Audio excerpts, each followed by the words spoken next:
मामला अभी कल तक लग रहा था कि ये जो भी हम हाइब्रिड को कह रहे हैं, फ्यूजन फार्मूला, पार्टनरशिप फार्मूला, ये उस पे जाके कहीं तय पाएगा। लेकिन अब सुनने में ये आ रहा है कि भारत को इस पे भी ऐतराज है।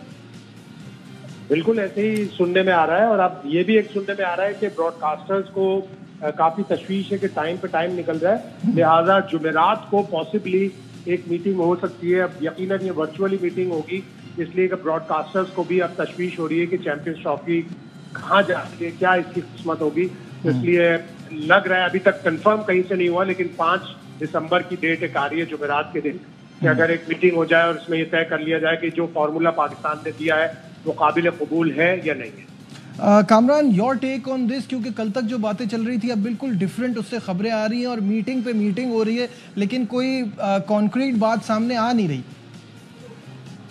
जी पता क्या, मेरे ख्याल से इस वक्त जो हमारे चेयरमैन है वो बड़ी समझदारी के साथ बात कर रहे हैं और बड़ी सेंसिबल होके अपनी शर्तें रख रहे हैं। और मैं कहता हूं कि इससे पहले हम लोगों को ये सोचनी है, हमारे पहले बोर्ड्स को, कि जब एशिया कप का हाइब्रिड का मॉडल रखा गया था तो हम लोगों ने ये क्यों नहीं कहा कि आने वाले इवेंट भी हाइब्रिड मॉडल पे होंगे। तो ये मेरे ख्याल से अब इंडिया फंस गया हुआ है, यहाँ पे आईसीसी फंस गया हुआ है, जो फ्यूचर का कहा हुआ है कि 3 साल के लिए अब मॉडल डिजाइन करना पड़ेगा, जो इंडिया भी होस्ट कर रहा है। तो मेरे ख्याल से बड़ी समझदारी और बड़ी मैच्योरिटी वाली स्टेटमेंट है और एक स्टांस है और इसी पे रहना चाहिए। देखिए इस वक्त पैसों की बात नहीं है, इस वक्त सिर्फ पाकिस्तान की इज्जत की बात है, पाकिस्तान की क्रिकेट की बात है।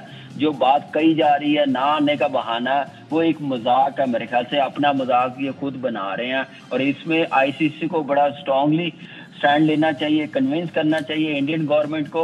और आप देखें नुकसान किसका है, ब्रॉडकास्टर का, फैंस का, क्रिकेट का, जब इंडिया पाकिस्तान के मैचेस नहीं होंगे। या फिर इंडिया ये सोच ले कि आने वाले इवेंट भी इंडिया पाकिस्तान के मैचेस नहीं होंगे, आईसीसी फिर ये डिसाइड कर ले। मेरा तो ये मानना, अब आईसीसी ट्रॉफी में अगर इंडिया आती है इसके बाद बायलैटरल सीरीज हो तो एक दूसरे के साथ मैचेस हो, अदरवाइज किसी इवेंट में भी मैच आपस में ना खेले। शायद साहब आपको तो कुछ मुझे रिकॉल कराने की ज़रूरत नहीं होती, आपको हमसे ज़्यादा अच्छी तरह याद रहता है। 10 साल पहले भी हम एमओयू ऐसा ही साइन कर आए थे, जिसके बाद हमने केस किया था, वो भी हार गए थे। तो कोई चीज़ कॉन्क्रीट हो तभी फायदा है।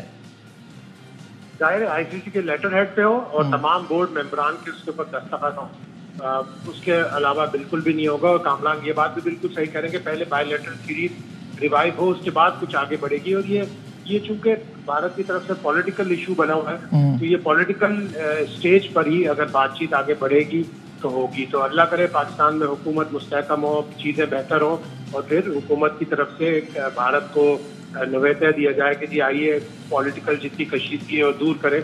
और उसकी कशीदगी दूर करने का ही रास्ता जो है वो क्रिकेट ग्राउंड से होकर गुजरता है। बिल्कुल सही है। अच्छा, ऑब्वियसली कल की अपडेट है कि अब आईसीसी के चेयरमैन का ओहदा संभाल लिया, अपना चार्ज संभाल लिया है जय शाह ने, और 36 साल की उम्र में वो सबसे कम उम्र आईसीसी चेयरमैन बन गए। शाहिद साहब आपसे शुरू करते हैं, क्या इजारादारी भारत की और ज़्यादा बढ़ जाएगी? देखिए भारत को भी देखना पड़ेगा, और कुछ साल पहले भारत के तमाम जितने भी सीनियर क्रिकेटर्स हैं, सुनील गावस्कर हो गए, रवि शास्त्री हो गए और भी सारे क्रिकेटर्स, उन्होंने यही बात की थी कि भारत चूंकि अब एक सुपर पावर है क्रिकेट का, in terms of finances, in terms of उनकी में वो ऑलमोस्ट टेस्ट में भी अब 1-2 टेस्ट मैच और जीतेंगे तो वो वर्ल्ड नंबर 1 हो जाएंगे, बाकी 2 फॉर्मेट में भी वो नंबर 1 है। तो और अब उनका तसल्लुत ज्यादा हो गया कि जय शाह अब आईसीसी के चेयरमैन हो गए, तो उनको नीचे की तरफ देखकर लोगों को, टीमों को हकीर निगाह से नहीं देखना होगा, बल्कि इस निगाह से देखना होगा कि क्रिकेट की फैमिली का ख्याल करें, क्रिकेट की फैमिली बढ़ाएं, क्रिकेट के मैचेस बढ़ाएं।